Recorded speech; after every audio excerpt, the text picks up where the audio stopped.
We are back talking vintage sports from Nedick's at the Garden, which is no longer there.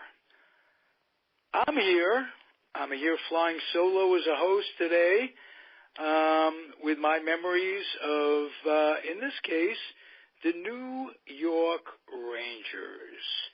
I was just talking to my guest off the air, George Grimm. George, we talked about Geo cards and getting into the Garden. You paid $1.25 to sit in the side balcony, or the end balconies, as it were, with the Geo card. I'm older. I've only paid 75 cents back in those days, and I got to see Harry Howell for 75 cents.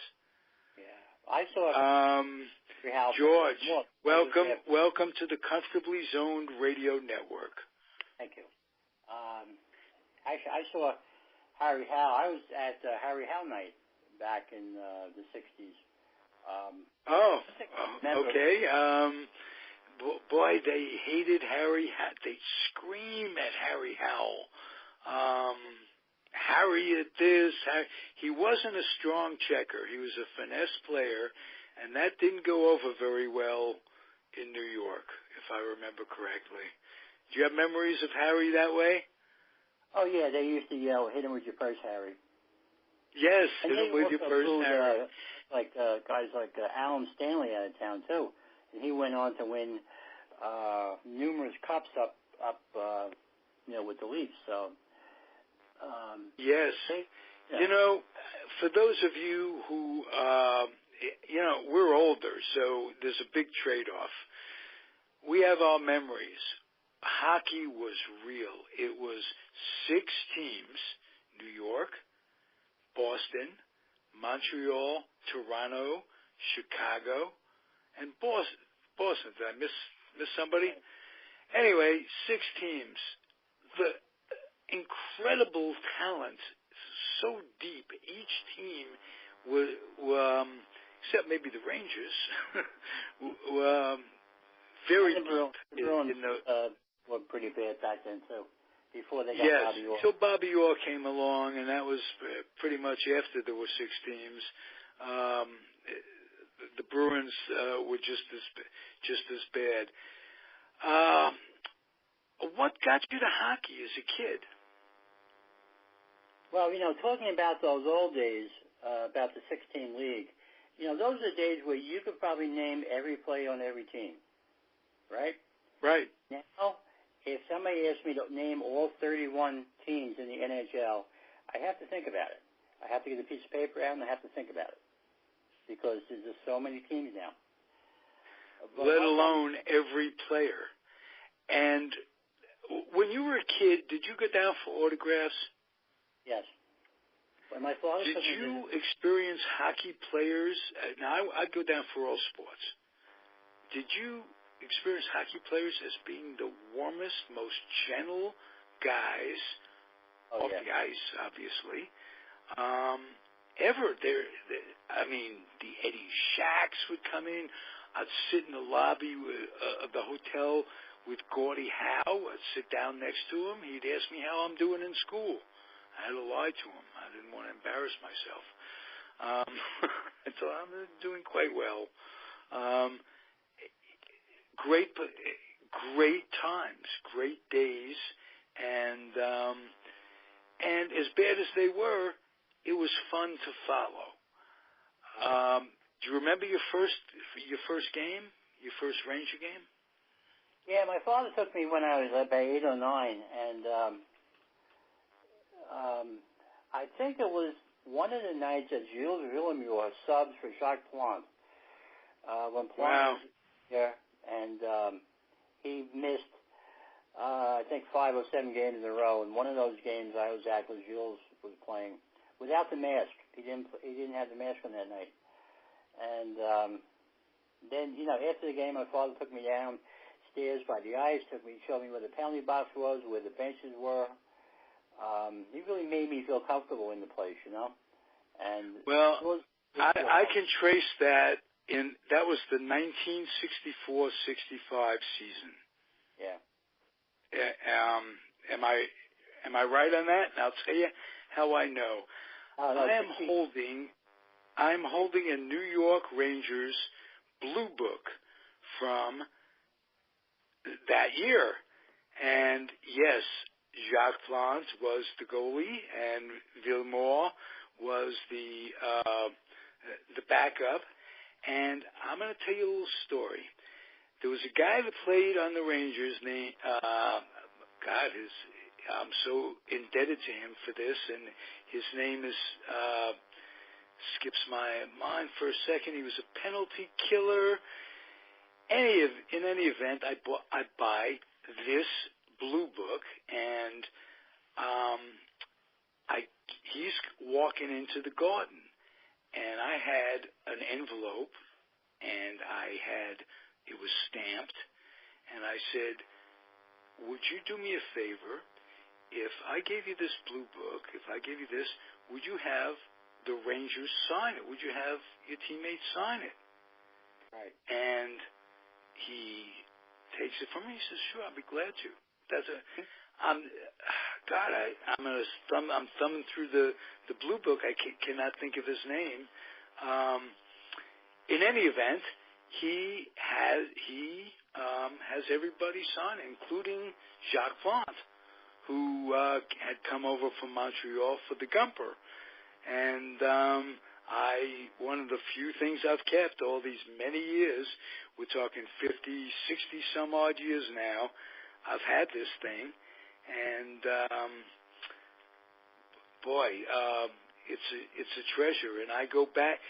So here's my point too. The only player that didn't sign it was Gilles Villemort. As I look through this, I remind myself that he probably wasn't up at the time. There was another goalie they had, Marcel Pelé, right? He signed it. So I guess Villemort was in the minors at the time, and I finally came up with the guy in my head. It's Val Fontaine. Val Fontaine. 14. He's actually one of the smallest players in the league. Him and Camille Henry. Little skinny guy, penalty killer. I liked him forever for doing what he did. Everybody signed this. Donnie Marshall, Nevin, Gilbert signs it. Hatfield signs it. He played, Val Fontaine played with Camille Henry as penalty killers in those days. Right. So that was just before I went in the Air Force. It was a thrill for me to have that, and great memories. Let's get to your book. You're writing a book on the Rangers. How did it come about that you decided to do the project? Well, since my father took me to my first game when I was a kid, the Rangers have been a thorn in my side for all these years, except, of course, for 1994 when things went better. But they've also been very good to me. They gave me a nice link to my father. They gave me something to write about, and I also met my wife through an AOL chat room, an AOL Ranger-related chat room years ago. So the Rangers have been good. And very nice. Very nice. I'm going to ask you, Charlie, did you go into journalism because you love sports and the Rangers in particular, or did you gravitate to writing about sports after you were in journalism? Actually, I did this all part-time. Back in the 80s, I created a newsletter called Sportstat, the Ranger Report. I did that for 5 years, and then I wrote a column for the Blue Shirt Bulletin for a number of years. And then I moved on to InsideHockey.com, where I write the Retro Rangers column. And I retired from my job about 3-4 years ago, and I needed something to do to keep me busy because, there's just so many reruns of NCIS and Law & Order for you, you can watch, you know. Right. So, well, you could always go on to Curb Your Enthusiasm. You can play those over and over again, like I do. But that I know exactly what you're saying, and I'm into podcasting and this network for much the same reasons. To grow old, and as we're all going to do, hopefully, and to keep your mind active with what you love, what your passion was all your life. It's a privilege to be old. It's wonderful to have the time to do what you do, and so I hear you. And I wrote the book about the Emil Francis era Rangers because those are guys that I grew up watching. They were my heroes when I was growing up. And just be able to pick up the phone and call them and talk to them and ask them questions, and it was just a big thrill for me, you know. And the book is complete. Am I correct? The book complete is out there for sale now. It's on Amazon. It's called "We Did Everything But Win," which is a quote that I got from Emil. Emil wrote the introduction. Emil Francis. Right, Emil Francis, right. And I interviewed practically everybody on that team, everybody I wanted to, everybody I could get a hold of. And it turned out really well. It's really getting good reviews, and I'm very happy with it. Because when I started it, to be honest with you, I didn't know how far it was going to go. But then I just put my head down and kept doing it, and it kind of took a life of its own.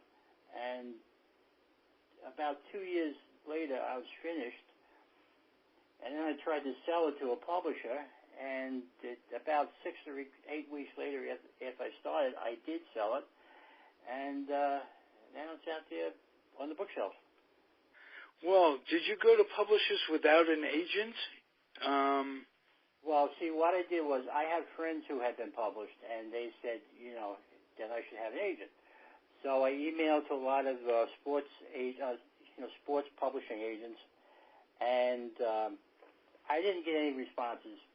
Because, being a first-time writer like this and having a very small niche market, nobody wanted to handle me. So I started writing to the publishers of the books that I have here in my library. And sooner or later, I got a response. So I wasn't going to give up. Beautiful. I wasn't going to give up. George, I want to ask you about how you personally go about writing a book.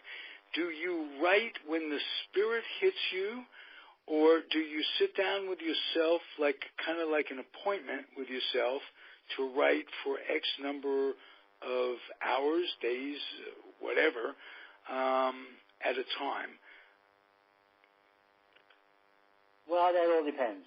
I really can't say there's any real rule of thumb. Early in the book, it was when I felt like it.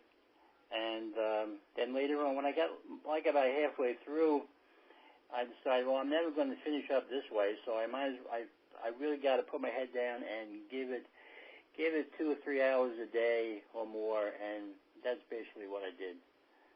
And research and writing. Research really, was a lot of time too, because you got to read about some of the things that you remember, but you might not remember correctly because they happened 50 years ago. So right. That's a good point. Our memories are clouded. Did you rely on hockey encyclopedias? Yeah, I read basically everything I could get my hands on about those Ranger teams. I have quite a few books of my own. There's some books I got from the library. One book that came in handy was When the Rangers Were Young. That was a book written by Frank Boucher. And some other. I have a biography of Eddie Giacomin. Giacomo's terrific. Yes. Do you have any of Hal Bach's books? Hal is a co-host on this very show. Yes, I do. I think he did one of the hockey encyclopedias with Xander Hollander, I believe. And I have. Well, no, there was another. He did another one. Hollander did one. He did one. Hal worked for the Rangers out of college, too. He worked and got to know and wrote a book about Rod Gilbert. Did you get to talk to him? No. Rod Gilbert? No. No. Okay. Rod Gilbert was a pretty good hockey player. Very, very underrated in the league. Am I correct? Yes, I tried to talk to Rod, but he wouldn't get back to me. Oh, I'm sorry to hear that. Hope it didn't affect your writing about him, because he really stood out as a Ranger. Yeah. No, he was a very good player. I know John Ferguson didn't like him, but he was a very good player for the Rangers for a long time. Okay, how about Hatfield? Hatfield was that left winger, erratic at times. He was on the line. Alan Gilbert, right? Yeah. He was a good player. I spoke to him a couple times. He was good to me. Yeah. Gene Rattel started very slowly. His career started slowly. He really came on to have, in the 70s, he had a pretty good career with the Rangers. He was having a career year in 1972 when he broke his ankle. He got hit with his shot from point by Dale Ralph, and it was late in the season, and that was the year that if the Rangers were ever going to win the Stanley Cup, that was the year they were going to win it, because they were really that was their year. They were really playing well. Rattel was playing well, and it all came crashing down when he broke his ankle. He played a couple games late in the playoffs, but he couldn't turn correctly, and he just was a shadow of what he could have been. Yeah. I got to mention his name because he was almost the epitome of what it was like to be a Ranger. Larry Cahan. Larry Cahan, yeah, he was. Larry Cahan was just a little bit before my time. He was on his way out when I was on my way in. He won number 5. You're a lucky man. You're a lucky man. Larry was not a great hockey player. The guy, didn't they get Doug Harvey from Montreal? Am I remembering that? That was in 1960. I think he became their playing coach for 1 year, and they actually made the playoffs that year. They lost, of course, but and then after that, he didn't want to be coach anymore because he won the power round of the players. So he didn't coach the next year. I think they brought in Red Sullivan after that. Yes, that's right, Red Sullivan. That's the coach in '64 in that Blue Book, as a matter of fact. Right. Wow. Was it a big letdown after the book? After you completed the book, was it almost like I've done? Your wheels are spinning, and you're in neutral. Did you get that feeling? Well, after the book was done and sold, then you got to go through the editing process, and you end up reading the book 7 or 8 times because you go through edits with the publisher, and right. So you really don't wind down right away. But yes, there was a little bit of a wind down period. So actually, what I'm working on now is a book about Ranger goaltenders. The Rangers have had 86 goaltenders through their 91-year existence, and I'm writing a book about that. So that's going to take. Well, don't forget Jack McCartan when you're writing that book, and I'll bet you won't. Nope, I got him. I got all the one-game wonders in there too, because if you remember in the 50s, the teams only had to carry one goaltender, and if someone got hurt, they had to use the trainer from the other team or something, And I have absolutely. Sometimes a goaltender, a substitute goalie, would be a substitute goalie for both teams. It was, we're talking about, but Jack McCartan, and I heard this game on the Rangers. They had this great announcer when I was a kid. Jim Gordon, was that his first name, Jim? Yeah. Oh, what a terrific announcer. And I know when it was 60 or 61 because the Olympics is over and the Rangers had an injury. Goaltender goes down, and the star of the Olympics, Jack McCartan, am I pronouncing that correctly? That's correct, yeah. Yeah. He came in. I'm listening on my mother's radio in the refrigerator. I'm hugging the refrigerator, listening to the Rangers. And I don't know if he's one of those one-game wonders, but it was pretty cool. And Olympic stars.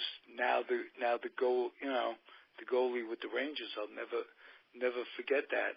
Was he a one-game wonder? He played. They actually signed him to a tryout contract. He played maybe 5 to 6 games in total. He played some at the end of the one season and some at the beginning of the following season, and he didn't stick. They found his weaknesses, you know. Oh, okay. Well, that's another one of those Ranger moments. Did you ever go, I'll ask you this, did you ever go to a Ranger game and or a Knick game, like a double-header, and watch them change, put down the ice or cover up the ice or whatever? Were you ever fortunate enough to see 2 games in one day? Yeah. Not at the old garden, at the new garden. I was there when they did the changeover.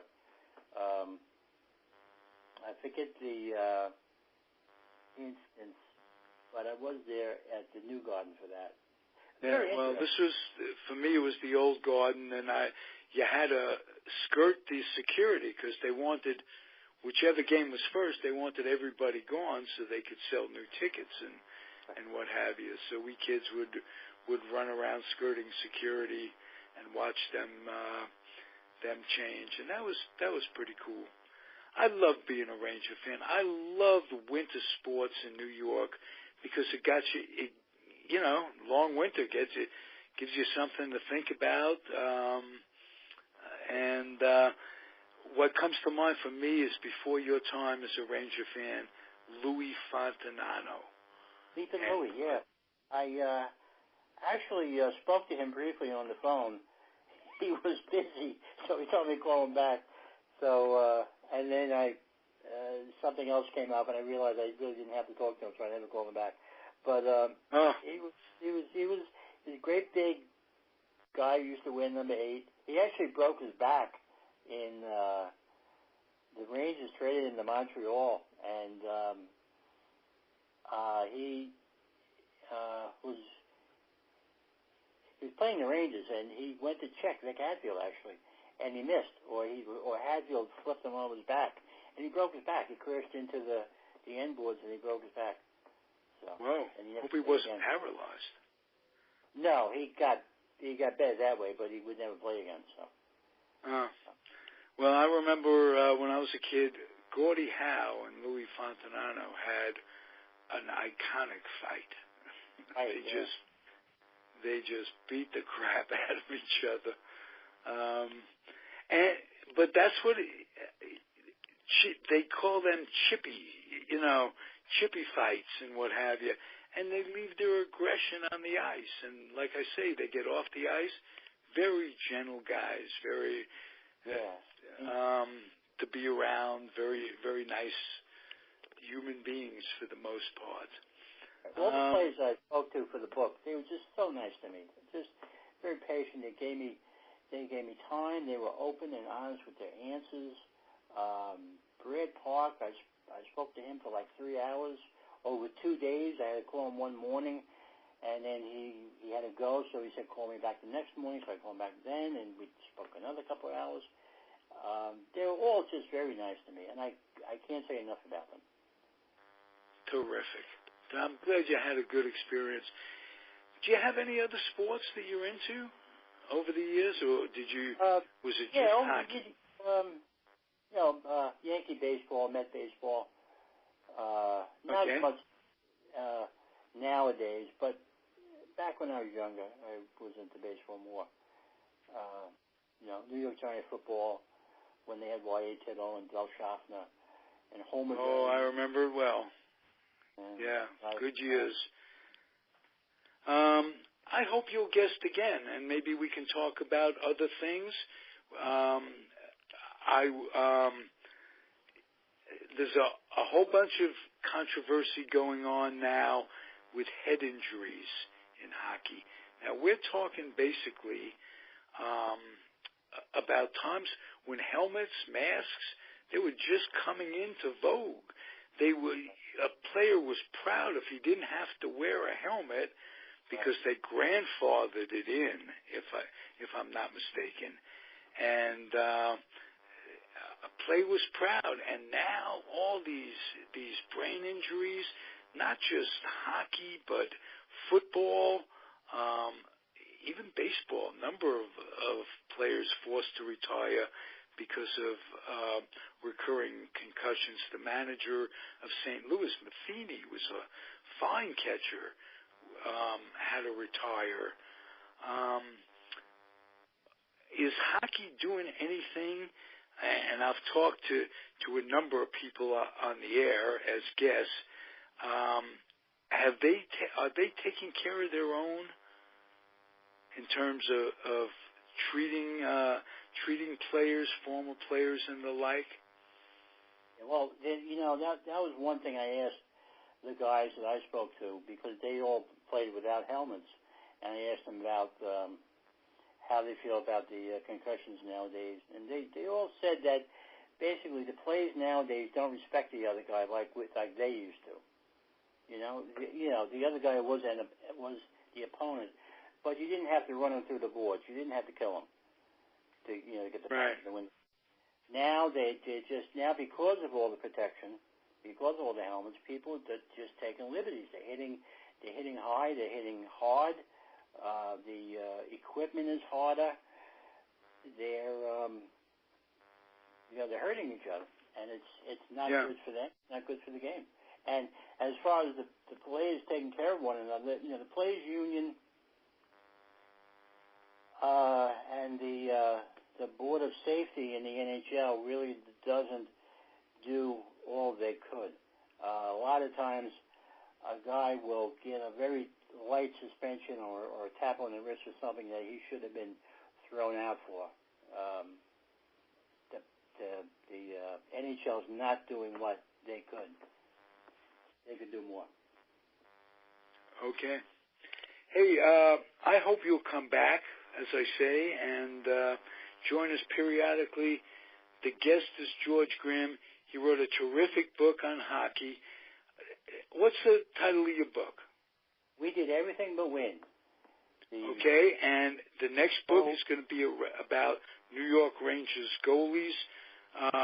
The Gumper was so special to a kid like me, growing up in New York. I can't wait to talk to you next time. We'll talk about those goalies, and we'll start with the Gumper. How about that? You remember when Gumper used to do like a windmill thing to get the puck away, almost like Pete Townsend of the Who. He used to get that stick and almost like cradle the puck on the stick and whip it around his neck, and the puck used to go flying into the stands. I have to tell you, I don't. Okay. Some memories escape me, but I probably saw 20 games a year at the Garden. Yeah. And you didn't have TV in back any then event, either. Didn't have TV we had. they traded him to Montreal for Jacques Plante. And that worked out pretty well for both of them. I think Gumpel won a cup in Montreal. And Jacques Plante was, I don't think he was at the top of his game, but he had enough left that he gave them some very decent years. And as you said, they did everything but win. Very interesting team.